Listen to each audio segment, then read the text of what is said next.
Aí eu vim aqui no pronto atendimento da Amil no Tatuapé. Tô aqui há 2 horas, não chama meu nome para passar no médico, para conseguir depois fazer o teste, que eu primeiro preciso passar com ele, para pegar a guia e depois ir no laboratório. E assim, eu tô numa ala lotada de gente, com certeza todo mundo aqui tá com Covid ou com suspeita.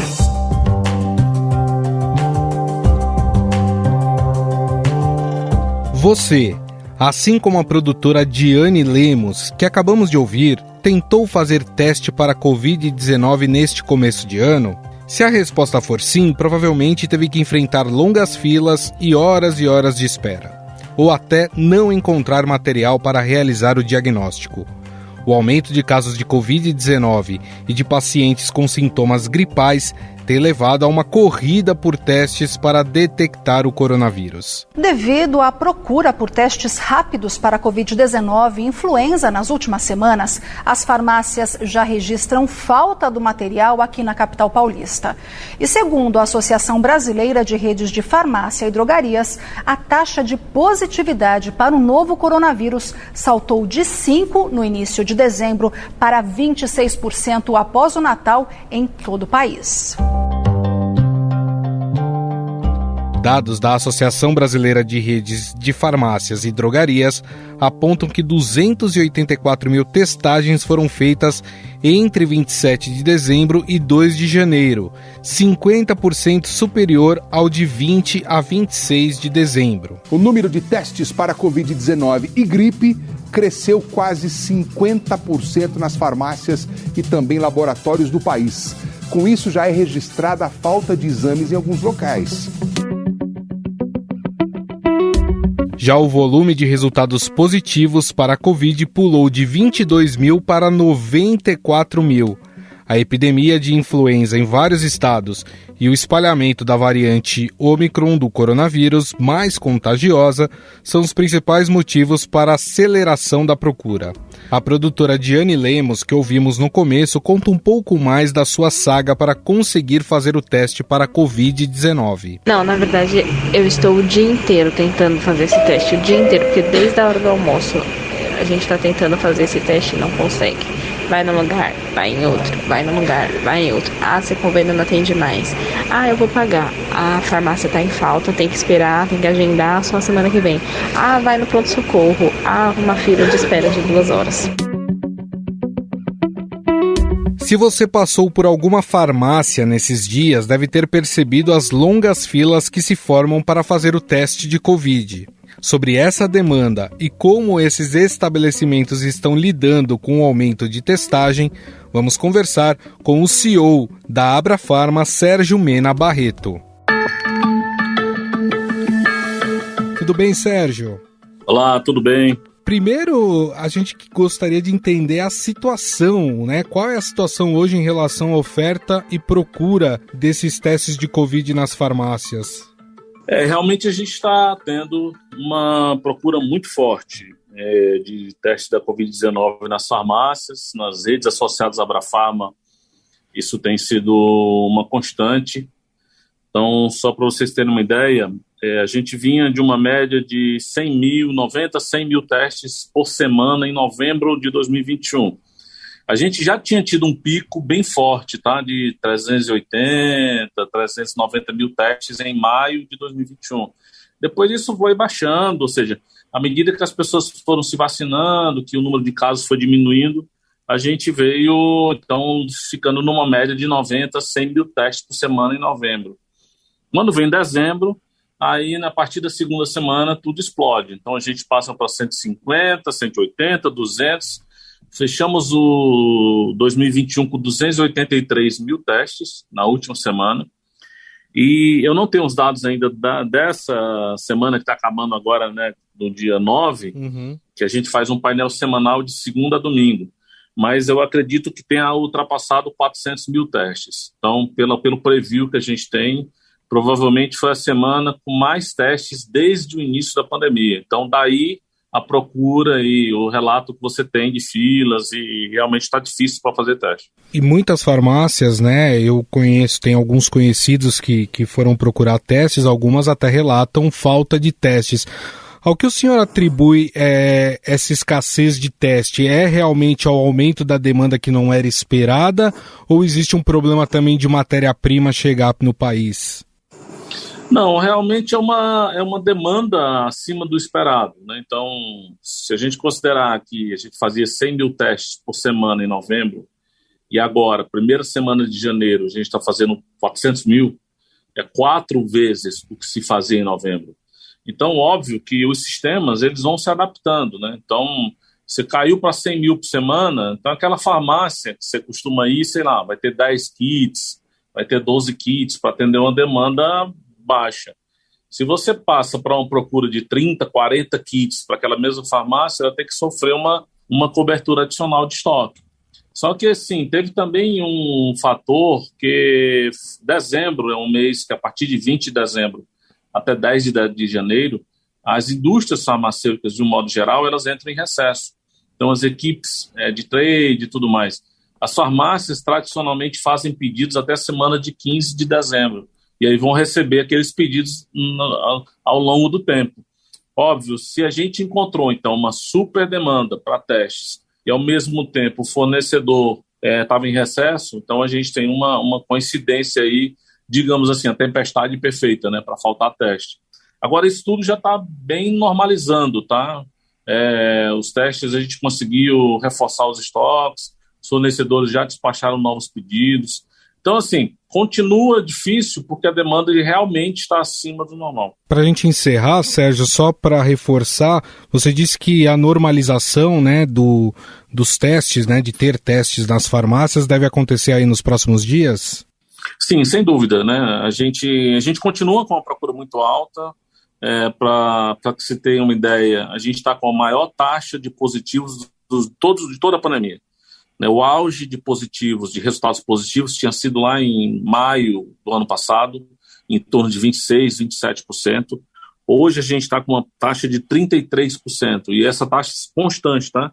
Eu acompanhei a semana de 3 a 9 de janeiro, a taxa de 33% constante, um pouco mais alta São Paulo e Rio, ou seja, 1 em cada 3 pessoas está testando positivo. Então, óbvio que a procura maior é em função desse período de gripal que a gente está vivendo, né? Então, muita gente está com gripe e quer descartar a Covid, e também da alta taxa de positivo. Então, acredito que vai melhorar nos próximos dias. Infelizmente, não é possível conseguir um teste para o mesmo dia ainda, nem para o dia seguinte, mas com a colocação de mais kits, mais estrutura nas lojas, é possível que a gente venha melhorar esse quadro aí nos próximos dias. Perfeito. Bom, nós conversamos com o Sérgio Mena Barreto, ele que é CEO da Associação Brasileira de Redes de Farmácias e Drogarias, e nos falou aí como é que as farmácias e drogarias estão trabalhando para normalizar o serviço aí de testagem para a Covid-19. Sérgio, gostaria mais uma vez de agradecer a gentileza. Muito obrigado pela entrevista. Muito obrigado, estou sempre à disposição. Obrigado a todos, se cuidem.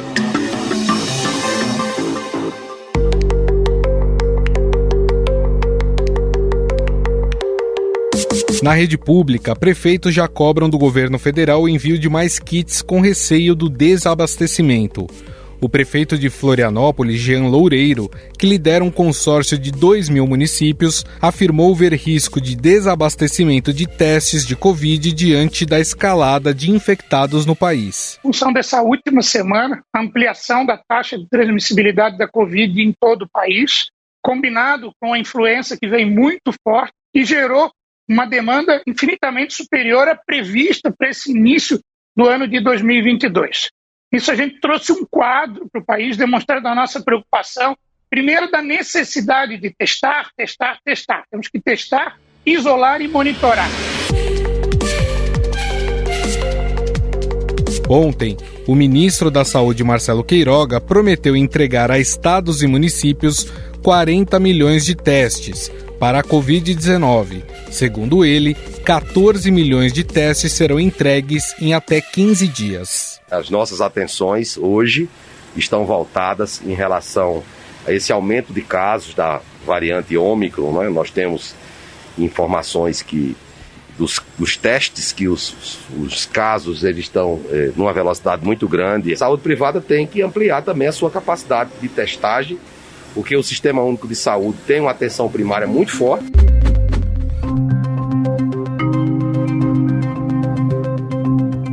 Em muitos países da Europa e da América do Norte, é possível encontrar testes de antígeno que podem ser feitos em casa, pela própria pessoa que está com suspeita de Covid. Esses kits estão disponíveis em farmácias e supermercados por valores que variam de R$ 5 a R$ 30 e são até distribuídos gratuitamente para a população. No Brasil, essa forma de testagem não é liberada pela Agência Nacional de Vigilância Sanitária, a Anvisa. O Brasil ainda não tem registro para comercializar autotestes. Apesar de ser defendido por fabricantes, farmacêuticas e especialistas, o uso depende de autorização da Anvisa.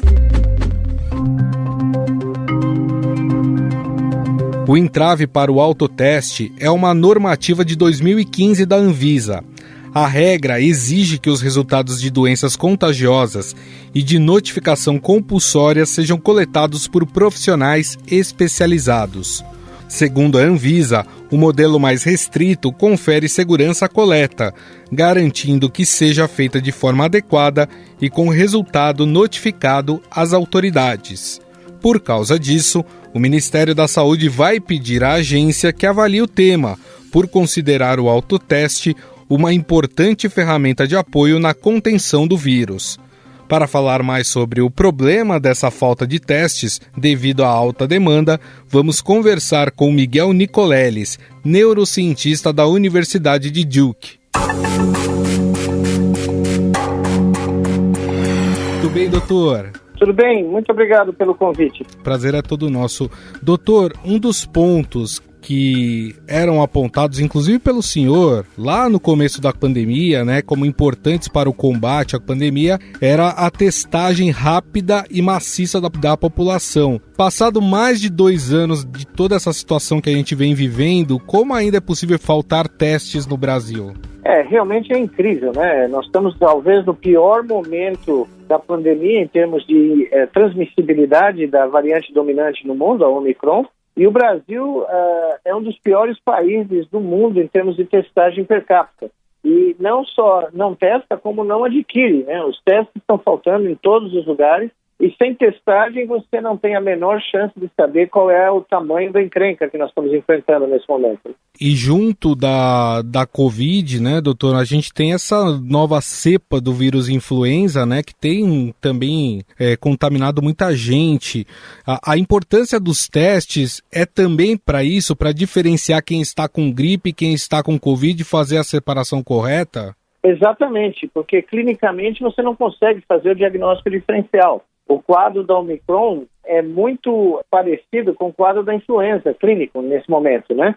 Então, sem você testar, sem você ter o teste ou da influenza ou do coronavírus ou ambos, você não consegue fazer esse diagnóstico diferencial. Então, tenho vários amigos médicos que estão na linha de frente, em São Paulo, em Pernambuco, dizendo para mim que acham que vários diagnósticos de influenza podem ter sido Covid, que não foi testado. Então, eu fui olhar no registro civil, que é o único lugar onde você tem algum dado confiável nesse momento no Brasil, principalmente quando você vê o número de óbitos do país por todas as causas, e fica claro que aquele interlúdio que começou em julho termina em outubro. É muito parecido com o que aconteceu nos Estados Unidos no começo do ano de 2021. Teve um interlúdio por causa da vacinação, por causa do número estratosférico de pacientes infectados aqui no Brasil, de março até junho. Mas esse interlúdio, você vê a mudança na curva de óbitos, ela começando a aumentar de novo em novembro, aumentando em dezembro, e nós já estamos com um número nas primeiras semanas, aí, na primeira semana de janeiro, um número muito alto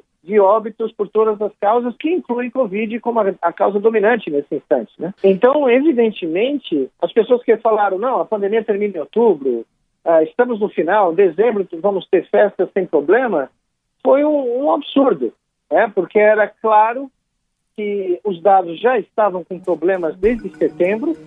Era difícil ter um dia onde você tivesse todos os estados reportando de maneira sistemática e, evidentemente, nós tínhamos o risco de uma variante nova aparecer e apareceu, né?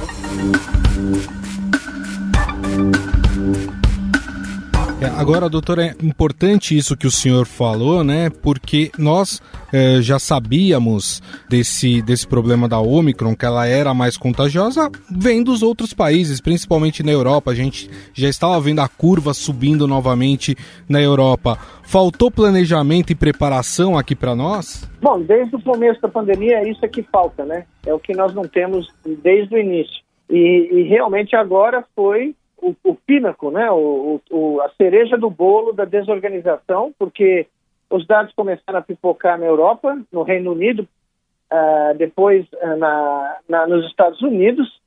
O crescimento em 2-3 semanas duplicou, triplicou. Em alguns lugares duplicou em menos de uma semana. A França, né, cruzou 300 mil casos, a Itália 200 mil casos, Reino Unido passou de 200 mil, Estados Unidos chegou a 1 milhão na segunda-feira passada, 900 mil na terça. Era óbvio que nós tínhamos que ter nos preparado. Esse interlúdio era o período para nós nos prepararmos, vacinarmos mais gente, começarmos a terceira dose. Veja bem, a média móvel da vacina caiu dramaticamente. Nós tínhamos uma média que chegou até 2 milhões de pessoas recebendo vacinas, 2 milhões de doses, sendo entregues por dia, e essa média caiu para menos de 500 mil no final do ano. E nós temos a população com dupla dose vacinada em torno de 67% da população, isso está paralisado, e a nossa terceira dose é 15%, 16%. Então, nós temos que aumentar isso dramaticamente, mas tem que testar e tem que reportar os dados, né? Que em cima de tudo isso nós tivemos um apagão de dados que começa em setembro de forma ligeira e ele se exacerba e explode no começo de dezembro. Só que até agora a gente não sabe que hacker foi esse que supostamente interferiu com os dados no Ministério da Saúde. Nós não sabemos quem é o nome, quem é a organização. É muito estranho, porque toda vez que tem um hackeamento de algum sistema, alguém quer o crédito, né, para ficar famoso. Sim. E até agora esse alguém não apareceu, né? E eu fico me perguntando como é que o Ministério da Saúde, tamanho do Brasil, um dos maiores do mundo, não tem um sistema de backup? Onde está o sistema de backup do Ministério da Saúde? Agora, o senhor falou do Ministério da Saúde e eu lembro de algumas falas do ministro Marcelo Queiroga falando sobre a Ômicron e dizendo que ela é mais leve do que as outras.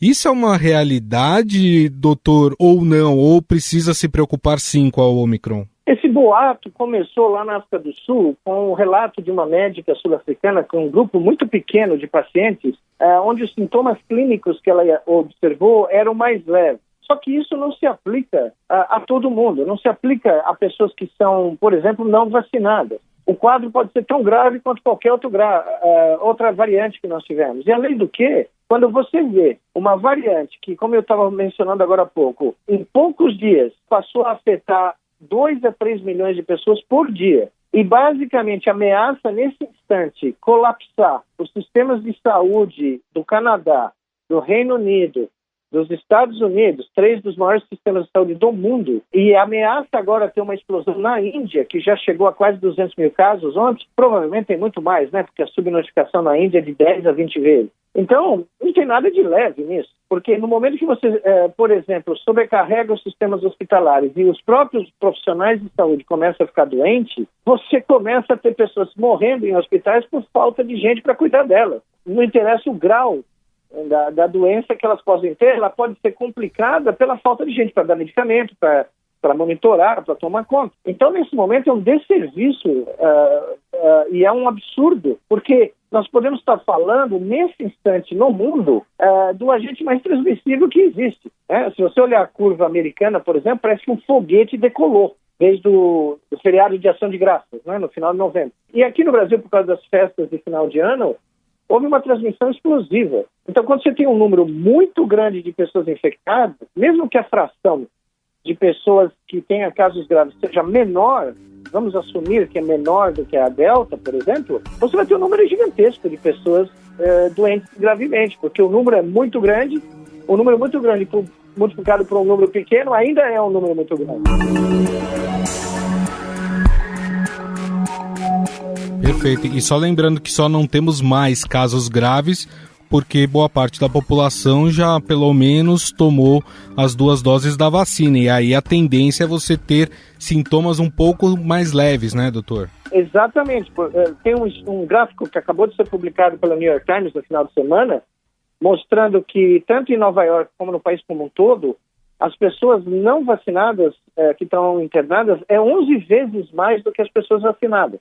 Então a proteção das vacinas é clara, e ela é clara não só para adultos como para crianças, que é algo que nós nunca podíamos ter adiado aqui no Brasil, né? Outros países estão vacinando as suas crianças numa velocidade tremenda, porque eles sabem que é preciso garantir que as crianças nem peguem e nem transmitam para os seus pais e seus parentes, né? Para a gente encerrar, doutor, na sua opinião, com esse aumento de novos casos, mesmo que leves, como a gente está falando aqui, se faz necessária a retomada de medidas mais restritivas? Sem dúvida. Eu não tenho dúvida nenhuma disso. É o que está acontecendo em várias partes do mundo. Aconteceu na Alemanha, aconteceu na Holanda, está acontecendo, por exemplo, na Itália, onde a vacinação acima de 50 anos ficou obrigatória. A França passou uma lei no Congresso do passe vacinal.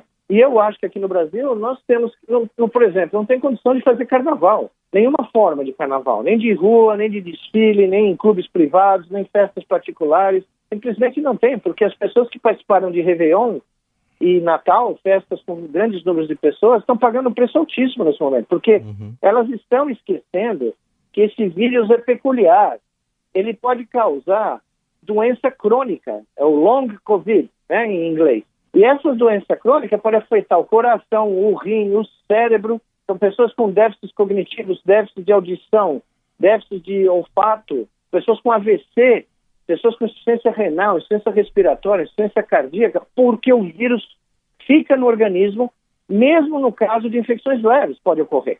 Então, essa é uma justificativa absolutamente central para tentar quebrar a transmissão do vírus. E você só quebra a transmissão com medidas que aumentam o isolamento social e o uso de máscara. E para quem achava que a gente estava perto de terminar com a pandemia, é só o começo de um longo caminho, né, doutor? Exato. Eu vi gente prevendo o fim cientistas prevendo o fim da pandemia até outubro do ano passado.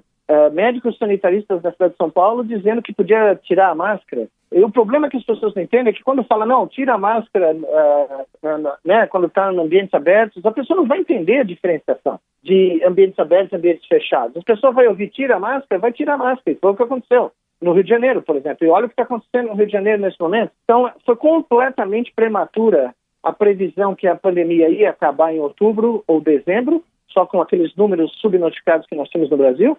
E foi absolutamente por um triz que o Estado e a cidade de São Paulo não eliminaram a máscara. Ainda bem que não foram atrás dessas opiniões, né?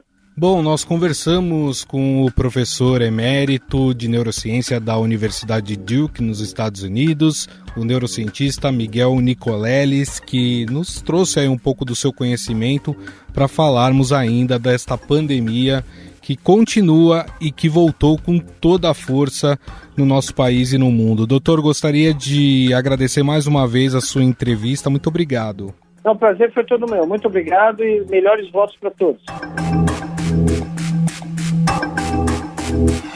Estadão Notícias. O Estadão Notícias desta terça-feira vai ficando por aqui. Contou com a apresentação minha, Gustavo Lopes, o roteiro, a produção e a edição é de Jefferson Perleberg e Gabriela Forte. A montagem é de Moacir Biasi. O editor do núcleo de áudio do Estadão é Emanuel Bonfim. Mande seu comentário e sugestão para o nosso e-mail podcast@estadão.com. Um abraço e até mais.